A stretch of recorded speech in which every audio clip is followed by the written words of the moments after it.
Hello कैसे हो यार।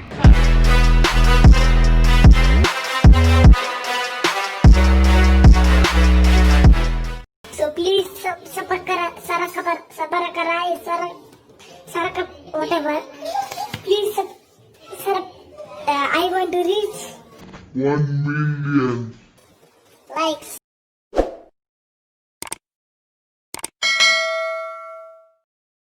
अस्सलाम वालेकुम। मेडिसिन हम स्टार्ट करेंगे लिवर से। अब रैंक ऑर्डर के मुताबिक कुछ टॉपिक्स फर्स्ट ऑर्डर हैं, कुछ सेकंड ऑर्डर और कुछ थर्ड ऑर्डर।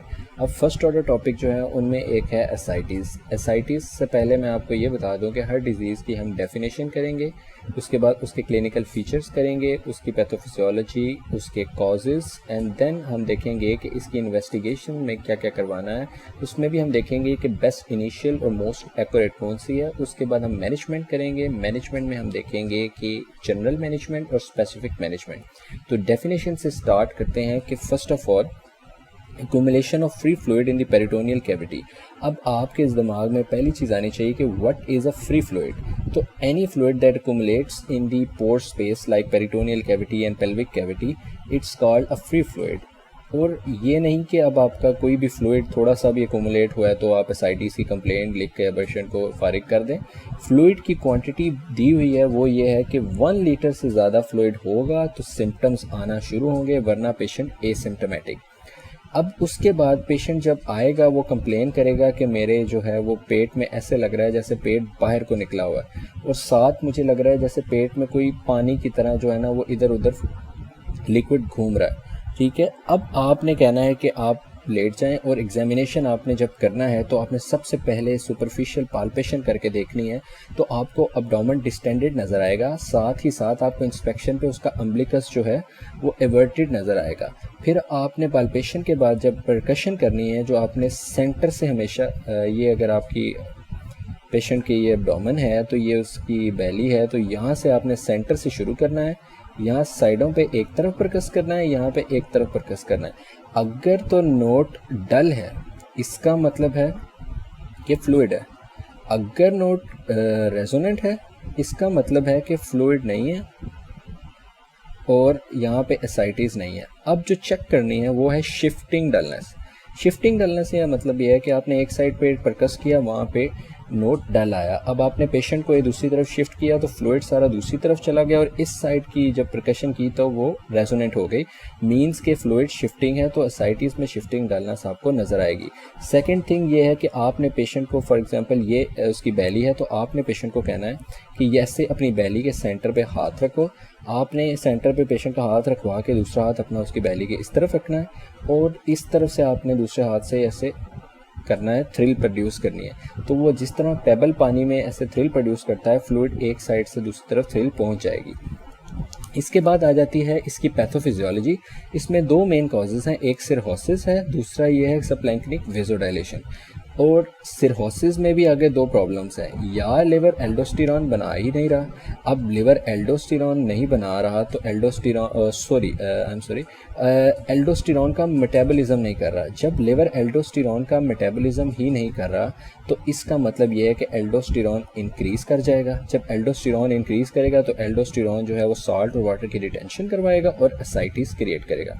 दूसरी तरफ ये होगा कि एल्ब्यूमिन कम बनेगा, उसकी वजह से क्या होगा, ऑनकोटिक प्रेशर कम होगा, इंक्रीज कैपिलरी परमेबिलिटी होगी और एसाइटिस हो जाएगा। तीसरी तरफ पोर्टल हाइपरटेंशन जो हाइड्रोस्टैटिक प्रेशर को इंक्रीज करेगी और एसाइटिस क्रिएट करेगी। एक आ जाएगा सबक्लिनिक वेजोडाइलेशन, जो सिरहोसिस के बाद सेकंड मेन काज है। Cirrhosis, portal hypertension, liver reduce metabolism, ये सब एक ही हैं। सबक्लिनिक वेजोडाइलेशन से पहले आपको पता होना चाहिए कि सबक्लिनिक का मतलब है क्या है। इसका मतलब यह है कि विजरा की सप्लाई, जब विजरा की सप्लाई वेजोडाइलेशन की वजह से कम होगी तो उसके बाद ये होगा कि बाकी सर्कुलेशन में अंडर फिलिंग होगी। जब अंडर फिलिंग होगी तो हार्ट तक ब्लड पहुंचेगा नहीं, किडनी तक ब्लड नहीं जाएगा, तो किडनी जो है वो शोर मचा देंगी कि अब मुझे ब्लड नहीं मिल रहा, तो मैं जो है वो अब रेनिन एंजियोटेंसिन सिस्टम को एक्टिवेट करके जो है वो साल्ट और वाटर की रिटेंशन कराऊंगी और फ्लूइड मेरी तरफ से भाड़ में जाए, एक्यूमुलेट होता रहे। तो बॉडी के ऑर्गन्स जो हैं वो इस तरह रिस्पॉन्स करेंगे एसाइटिस को। उसके बाद आपको पता होना चाहिए कि इसके काजेज़ क्या क्या हैं। अब काजेज़ में मैं आपको 2 चीज़ें बताऊंगा, एक ट्रांसुडेटिव और एक एक्सुडेटिव। ट्रांसुडेटिव फ्लूइड वो होता है जिसमें प्रोटीन की कंसंट्रेशन कम होती है, और एक्सुडेटिव वो जिसमें प्रोटीन की कंसंट्रेशन ज़्यादा होती है।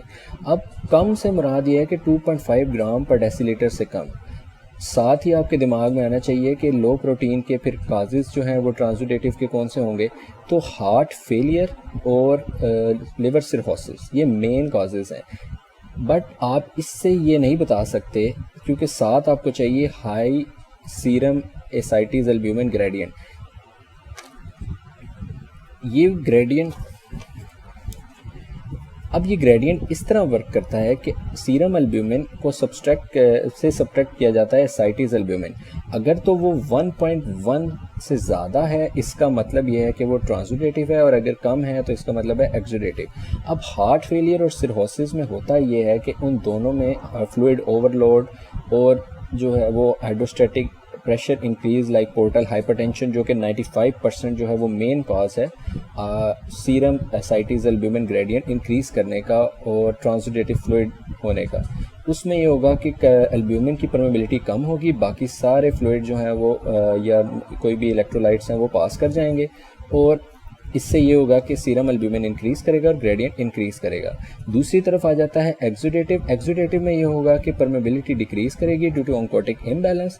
उसकी वजह से ये होगा कि एल्ब्यूमिन सारा बाहर इंक्रीज़ करेगी, तो एल्ब्यूमिन सारा बाहर चला जाएगा, तो परमेबिलिटी इंक्रीज़ होने की वजह से अंदर सीरम एल्ब्यूमिन कम हो जाएगा, जिसकी वजह से ग्रेडियंट जो है वो कम हो जाएगा, लेकिन प्रोटीन कंसंट्रेशन ज़्यादा होगी। एक्सुडेटिव का मेन काज आपको पता होना चाहिए, एक मैलिग्नेंसी है, क्योंकि मैलिग्नेंसी जो है वो आपकी लिवर में भी हो सकती है, कोई पेरिटोनियल भी हो सकती है। सेकंड है वो है इन्फेक्शन जो है वो आपका मोस्टली ये होता है, this is your T and this is kind of your B, so TB, ठीक है, TB is the main thing, this was just for fun. Okay, next is nephrotic syndrome. And nephrotic syndrome में होता है कि protein ज़्यादा होती है, तो जब प्रोटीन ज़्यादा होगी तो उसकी वजह से एक्सुडेशन होगी, क्योंकि प्रोटीन ज़्यादा, और यहाँ पे ये होगा कि कोई प्रोटीन लूजिंग इंटेरोपैथी जिसकी वजह से प्रोटीन कम हो रहा है, make sense. And also some occlusive disease increasing hydrostatic pressure like Budd Chiari syndrome, make sense. Now there is something called Meigs syndrome. Meigs syndrome is mostly asked in viva. It's actually a benign ovarian tumor plus right pleural effusion and ascites.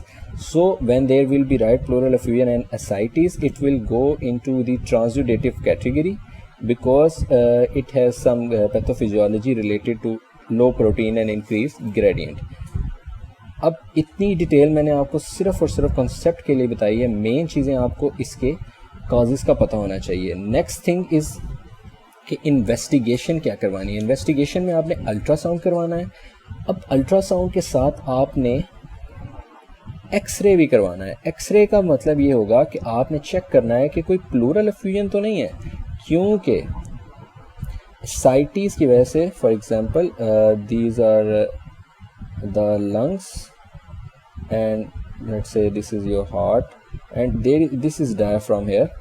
So whenever there will be a fluid accumulation in the peritoneal cavity, the fluid will also lead up to the pleura and it will block the costophrenic angle. तो जब हम chest x ray करवाएंगे तो वहाँ पे हमें whitish area नज़र आएगा। तो ये चेस्ट एक्सरे रीड करने का एक तरीका ये है कि वहाँ पे फ्लूइड अकोमुलेट जहाँ पे होगा वहाँ पे वाइट नज़र आएगा एरिया। साथ आपने करवाना है पैरासेंटेसिस, जहाँ से अल्ट्रासाउंड से हमें पता लगेगा कि फ्लूइड की टाइप क्या है। अगर तो मैलिग्नेंसी है तो ब्लड होगा, अगर आपकी कोई इन्फेक्शन है तो क्लाउडी फ्लूइड, सिरहोसिस है तो straw colour mainly means yellow colour. And other type of investigation like cytology आप करवा सकते हैं मैलिग्नेंट सेल्स को चेक करने के लिए। और काइलोसाइटिस भी हो सकता है, लाइक लिम्फेटो ऑब्स्ट्रक्शन की वजह से हो सकता है। उसमें ये होगा कि मिल्की फ्लूइड आएगा। Next thing is management is very important. Like आपने पेशेंट को कहना है कि जो जो उसको प्रॉब्लम है उसको कम करे। सोडियम और वाटर रिटेंशन हुई, सोडियम और वाटर रिस्ट्रिक्शन की, डाइट से रिस्ट्रिक्ट की, फ्लूइड की रिस्ट्रिक्शन वैसे की। आपने डायूरेटिक्स यूज़ करने हैं। डायूरेटिक्स आपने इस तरह यूज़ करने हैं कि आपने 1 लीटर फ्लूइड जो है वो डिस्चार्ज करवाना है डायूरेटिक्स से। इससे ज़्यादा करवाएंगे तो वेट लॉस हो सकता है। और साथ ये कि कौन सी डायूरेटिक्स, अब स्पाइरोनोलैक्टोन और अमीलोराइड मेनली इसलिए यूज़ होते हैं क्योंकि एल्डोस्टेरोन रिसेप्टर इंटेगोनिस्ट हैं, और अमीलोराइड जो है I guess sodium channel blocker है, ई सोडियम चैनल ब्लॉकर। अब डोज उसकी स्पाइरोनोलैक्टोन की है 100 to 400 mg डेली। अब ये डोज आपको प्रॉफ में इंपॉर्टेंट नहीं है, लेकिन आपको बेसिक नॉलेज होना चाहिए। इसका अल्टरनेटिव आप फ्रोसामाइड यूज़ कर सकते हैं अगर वो इससे इफेक्ट ना आ रहा हो। देन सोडियम और वाटर रिस्ट्रिक्शन के साथ I forgot to tell you that कुछ ड्रग्स होती हैं इनमें सोडियम होता है, like NSAID, sodium valproate, okay. अब सोडियम वेलप्रेट और एनसेड जो है वो इस तरह की और भी मेन ड्रग्स हैं। फिर आपने क्या करना है कि जो लोग इन दोनों से रिस्पॉन्स नहीं करते, उसका मतलब है वो है refractory ascites, like they are not responding to the common drugs. So पैरासेंटेसिस करेंगे। पैरासेंटेसिस में आप क्या करेंगे कि fluid, for example this is your abdomen, this is the fluid. अब यहाँ पे एक ट्यूब डालेंगे, ट्यूब से फ्लूइड बाहर ड्रेन हो रहेगा। अब इतना भी ड्रेन नहीं करना कि बॉडी के अंदर कुछ बचे ही ना। सो आपने क्या करना है कि फ्लूइड ड्रेन तो करना है, लेकिन साथ आपने ह्यूमन एल्ब्यूमिन देना है। वैल्यूज़ आप याद ना करें तो इसकी कोई फ़ायदा नहीं है। नेक्स्ट थिंग इज़, अगर ये सारा कुछ फेल हो जाए तो transjugular intrahepatic porto systemic shunt.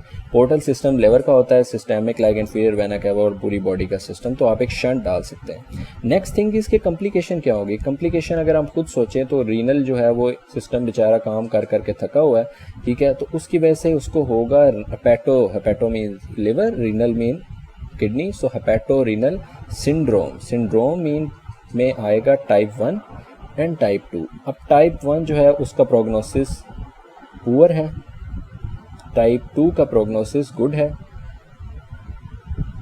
अब जो इसमें एमसीक्यू आ सकता है वो ये है कि इसको ड्रग कौन सी देंगे, तो वो देंगे ऑक्टीरियोटाइड जो कि सोमैटोस्टैटिन वो है इंटेगोनिस्ट है, आई गेस ये एनालॉग है, ये मुझे कंफर्म नहीं है।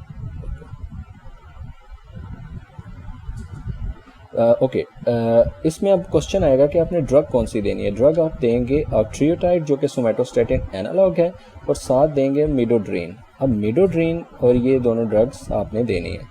सेकंड थिंग आ जाएगी कि स्पॉन्टेनियस बैक्टीरियल पेरोटिनाइटिस हो सकता है। अब जब भी कोई इन्फेक्शन होगा उसमें आपको फीवर की कंप्लेन आएगी, अब्डोमिनल पेन आएगी। अच्छा, अब फीवर और अब्डोमिनल पेन के साथ कोई पेशेंट आ गया, इसका ये मतलब नहीं है कि उसको बैक्टीरियल पेरोटिनाइटिस है। इसका मतलब ये है कि आपने चेक करना है कि एसाइटिस की हिस्ट्री है, सिरहोसिस की हिस्ट्री है, हेपेटिक इनकैफ की हिस्ट्री है, तो पता लगेगा कि ये मेन काज ये एसाइटिस की वजह से हो सकता है। फिर चेक करने के लिए आपको बेस्ट इनिशियल चेक करेंगे सेल्स से, और न्यूट्रोफिल्स इन्फेक्शन में रेज होंगे greater than 250, and most accurate आपको आइडिया हो जाएगा कल्चर से। तो अब नेक्स्ट थिंग इसकी ट्रीटमेंट आपने फट से कहना है कि एंटीबायोटिक्स पर कौन सी एंटीबायोटिक्स, सिफोटेक्सिन इनको कहते हैं ब्रॉड स्पेक्ट्रम, या और प्रोफाइलेटिक आप दे सकते हैं फ्लोरोक्विनालोन्स लाइक नॉरफ्लॉक्सासिन या लीवो भी दे सकते हैं, ठीक है। सो ये आपका ओवरऑल एसाइटिस है। होप सो आपको समझ आई होगी। कोई भी क्वेश्चन हो तो आप कमेंट बॉक्स में पूछ सकते हैं।